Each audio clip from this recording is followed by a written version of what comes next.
World War II killed 60 million people and engulfed almost all of Europe. But tiny Switzerland, landlocked in the very middle of a war zone, went the whole war without being invaded or attacked. How could this be? In this video, we'll explore how Switzerland avoided the fate of the rest of Europe, and what may have happened had Germany tried the blitzkrieg in the mountains of Switzerland. This is Knowledge Voyage. But before this video starts, don't forget to hit subscribe and hit the bell so that you can get all of our weekly videos about history. Thank you.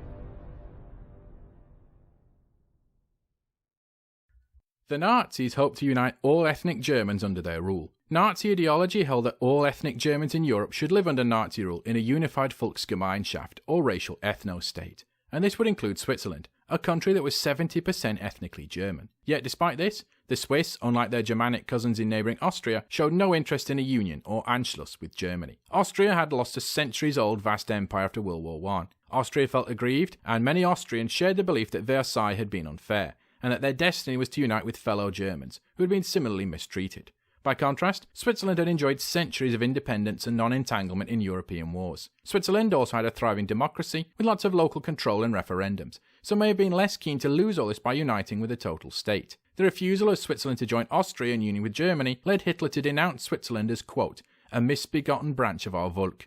So, if Switzerland was not going to join the German ethno-state voluntarily, they would have to be forced to do so, and German commanders came up with a planned invasion of Switzerland named Operation Tannenbaum.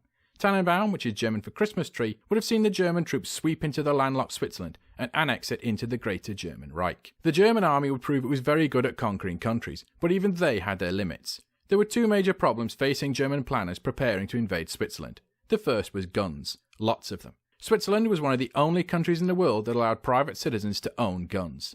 This would mean every citizen would be an armed militia resistance fighter who could confront the Wehrmacht. Switzerland had a population of over 4 million, so that is a lot of armed insurgents. To give you some idea of how much trouble that could have caused the Germans, consider the Iraq War. Respected think tank the Brookings Institute estimate that there were only around 20,000 insurgents in Iraq, but just 20,000 armed insurgents kept America's army bogged down fighting for over a decade. One can only imagine how a force potentially 200 times larger could have caused far more trouble for any army invading Switzerland. The Swiss government also fortified its borders and increased their army reservist numbers by expanding the age for enlistment. They also devised a defensive plan, whereby the cities on the plains would be abandoned, but Swiss troops and insurgents would retreat to the foreboding Swiss Alps to the south and dare the invaders to follow them. The second problem with invading Switzerland was Switzerland itself, or more accurately, its territory. They had some of the most difficult natural territory in the world to invade. As long ago as the 14th century, Switzerland's icy mountainous landscape had spelled doom for invaders. At the Battle of Mortgarten, Germanic knights attempted to invade Switzerland and place it under Habsburg control. So it looks like German tyrants wanting to invade Switzerland and make it part of their empire has a long history. However, the Swiss trapped the invaders in the valleys and rolled boulders and logs down the mountain passes to crush them.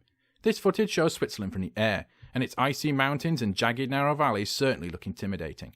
Its tight valleys could have provided a great ambush spot for the Swiss against the Germans, just as the Swiss medieval armies had found. By contrast, this is Belgium from the air. As you can see, it's flat and easy to pass. If you were a German commander, which would you rather drive vehicle convoys across? Jagged Switzerland or flat and easy Belgium? And it has to be said, resistance proved to be stronger in countries with tough terrain. Partisans in rocky Yugoslavia or mountainous Norway caused the Germans a lot more problems than resistance fighters in the Netherlands or Belgium. After weighing all this up, the Germans realised Operation Tannenbaum was a foolish idea. The Swiss people were armed to the teeth, and their terrain was amongst the worst possible for an invading and occupying army. So the Germans left Switzerland alone for the rest of the war. Instead, they focused on other countries, where people could not own guns and where the terrain was easier. The Germans did not want to spend potentially years taking heavy casualties in an irregular war in a small country. However, had Tannenbaum gone ahead, Switzerland could have easily become Nazi Germany's Vietnam. Thanks for watching everyone, don't forget to like, share and subscribe. Thank you.